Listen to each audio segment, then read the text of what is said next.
Présidentielle 2015, les Ivoiriens appelés aux urnes le 25 octobre prochain. Information rendue officielle aujourd'hui à l'issue du Conseil des ministres. Lutte contre la tuberculose, le ministère de la Santé lance une enquête sur la pharmacorésistance au traitement. Il s'agit de la 3e enquête du genre. Le 6 août 1945, la première bombe atomique de l'histoire est lâchée sur Hiroshima au Japon. 70 ans plus tard, les cicatrices sont encore bien présentes. Bonsoir à tous et merci de vous informer sur RTI2. Présidentielle 2015, c'est officiel, les Ivoiriens sont appelés aux urnes le 25 octobre prochain. En effet, le Conseil des ministres a adopté aujourd'hui un décret portant convocation du collège électoral pour le dimanche 25 octobre. La traditionnelle réunion hebdomadaire s'est déroulée en présence du chef de l'État, Alassane Ouattara. Le président Alassane Ouattara qui brigue un 2e mandat à la magistrature suprême. Le président sortant s'est rendu cet après-midi à la commission électorale indépendante pour le dépôt de ses dossiers de candidature. Pour rappel, débuté lundi, le dépôt des dossiers de candidature pour la présidentielle prendra fin le 25 août prochain.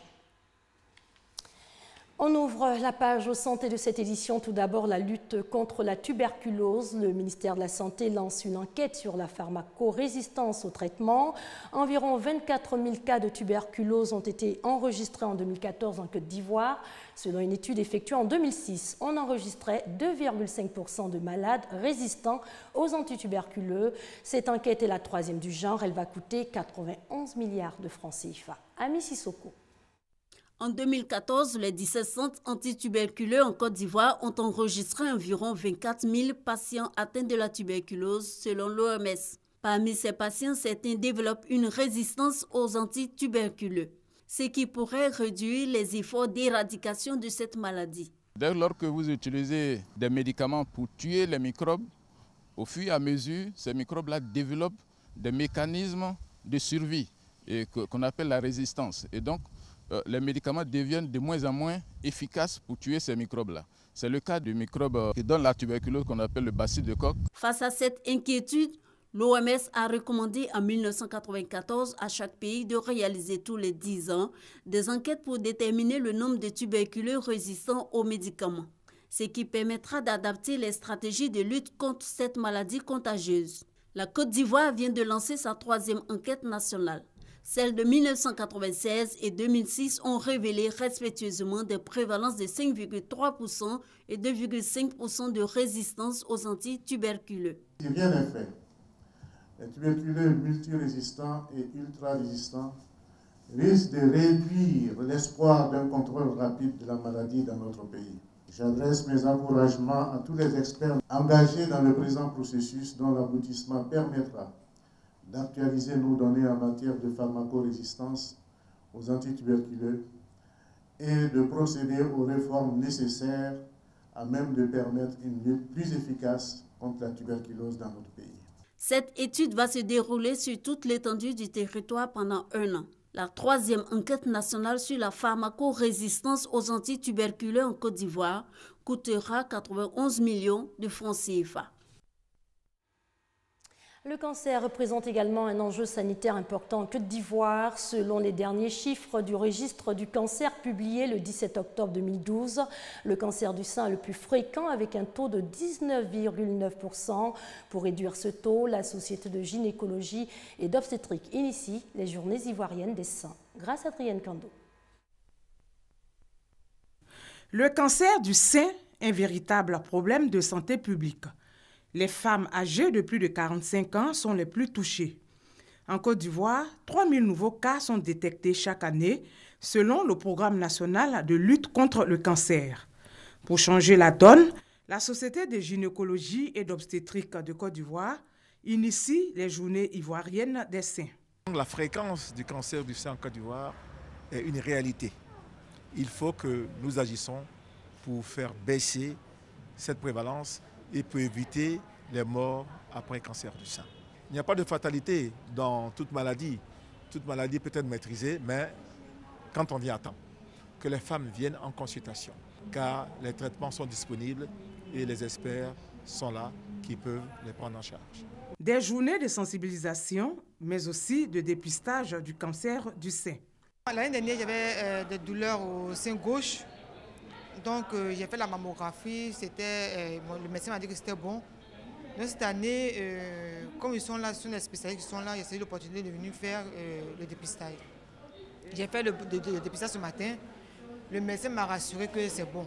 Nous avons déjà vu une dizaine de patientes.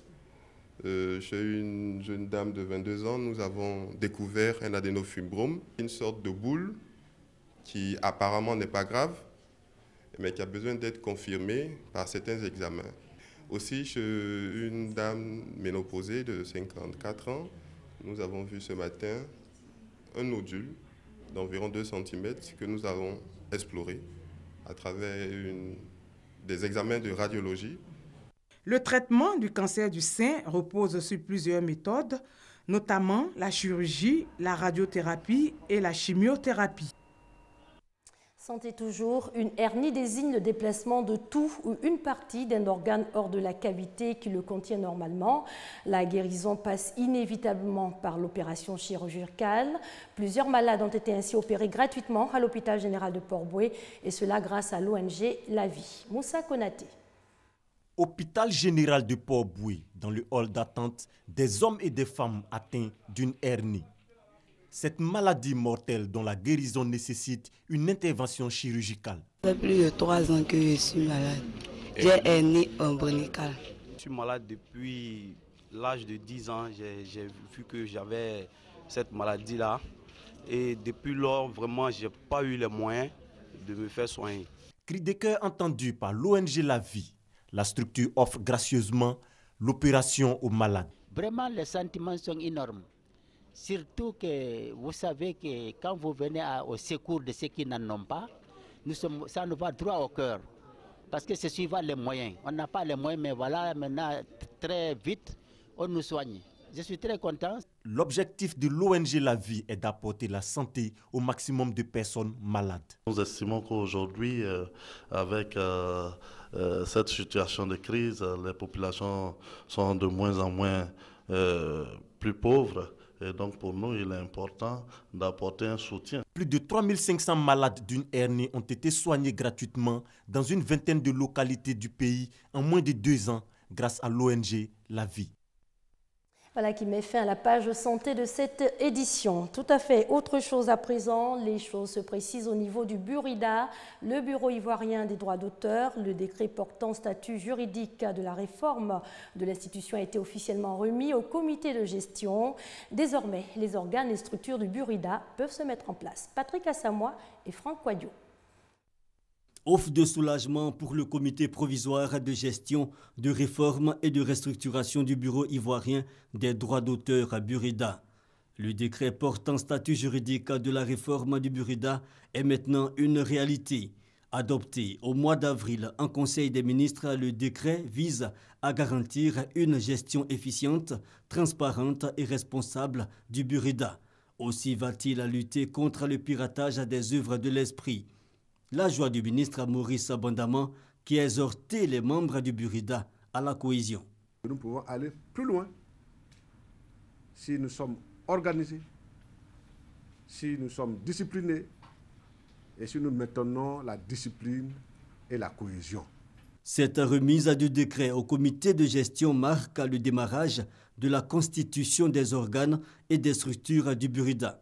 Attendez que les autorités signent ce décret-là, qu'on nous le remette, comme ça a été aujourd'hui le cas. Et puis, on va préparer l'AG tranquillement. Une AG, ça se prépare.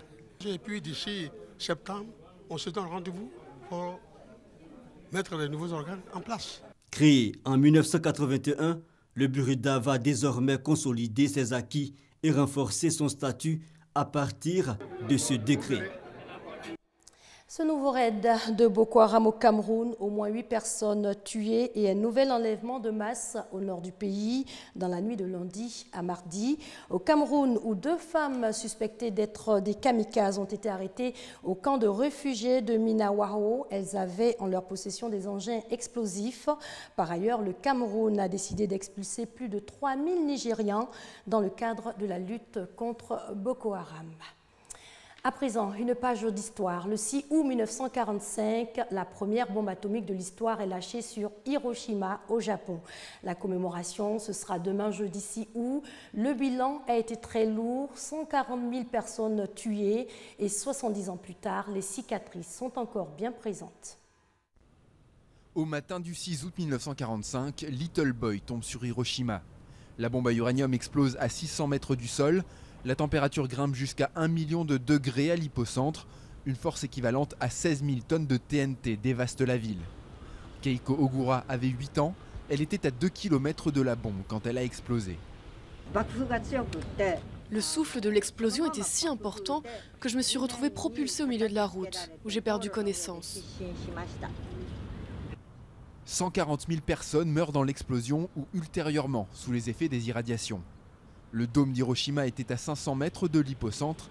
Il a résisté au choc comme un témoignage de la catastrophe. La bombe atomique ne devrait plus jamais être utilisée. Elle ne devrait même plus exister. C'est ce message que je dois transmettre encore cette année au monde entier. En rouvrant rapidement ses lignes, le tramway d'Hiroshima s'est vite imposé comme le symbole de la reconstruction. 70 ans plus tard, 2 wagons irradiés circulent encore dans la ville. Hiroshima est une ville victime de la bombe atomique et nous devons vivre avec cette histoire. Ce sont aussi bien les survivants, les bâtiments, que ce simple tramway qui en transmettent la mémoire. Les bombes atomiques larguées à Hiroshima le 6 et à Nagasaki le 9 août 1945 ont mis un terme à la Seconde Guerre mondiale, au prix de plus de 210 000 morts. Ce drame en Inde, les inondations font dérailler 2 trains dans l'état du Madhya Pradesh. 27 personnes sont mortes dans les accidents. Les trains bondés traversaient un pont qui était submergé par les eaux. Les Jeux Olympiques de Rio vont se dérouler le 5 août 2016, à 1 an jour pour jour de l'ouverture. Les défis sont encore nombreux avec les travaux de préparation des Jeux. Les bidonvilles situés au bord du parc olympique ont été rasés, les familles ont été relogées, mais certaines font encore de la résistance. D'un côté, un gigantesque parc olympique en construction. De l'autre, un champ de ruines et de gravats. De cette ancienne petite favela en bordure de lac, seules quelques maisons tiennent encore debout. À 1 an du coup d'envoi des JO, la mairie a exproprié et relogé la quasi-totalité des familles, mais certaines font encore de la résistance. Maria da Peña est une de ces irréductibles qui veut faire valoir son droit à rester sur le terrain qu'elle considère le sien.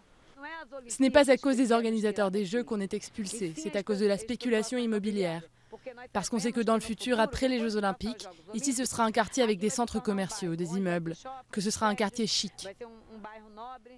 Ce combat, les habitants l'ont lancé il y a plus d'une vingtaine d'années quand la mairie de l'époque prétextait au départ un préjudice écologique et esthétique. Avant la Coupe du Monde, des habitants et des urbanistes s'étaient réunis pour proposer un plan alternatif et sauver la Villa Autodromo. Mais pour le maire, Eduardo Paes, la favela est sur le trajet d'une route qui doit être construite pour faciliter l'accès au parc olympique pour les 100 000 personnes qui afflueront chaque jour. À 1 an du coup d'envoi, le président de l'association des riverains a presque perdu espoir. C'est difficile. Il ne s'agit pas d'une lutte d'égal à égal. Il s'agit de la lutte d'une association et de son président contre le capitalisme, contre l'argent. La plupart des familles ont accepté les indemnisations de la mairie pour être relogées à 1 km seulement. Le quartier est flambant neuf, avec des aires de jeu et même une piscine. Si certains étaient réticents au départ, beaucoup louent maintenant le bon cadre de vie.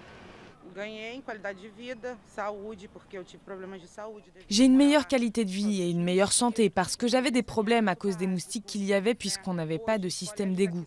Aujourd'hui, l'école est bien plus près et on a plus de facilité pour les transports. Je préfère de loin vivre ici que là-bas. Pour la mairie, seuls les 3000 habitants de cette favela sont directement concernés par les travaux des JO. Mais pour les associations, il serait 67 000 à Rio affectés de près ou de loin par les travaux que le Brésil a lancés pour organiser la Coupe du Monde et les Jeux Olympiques. Voilà, c'est tout pour ce soir. Merci d'avoir suivi cette édition. Excellente soirée sur les antennes de l'RTI, la marque du service public.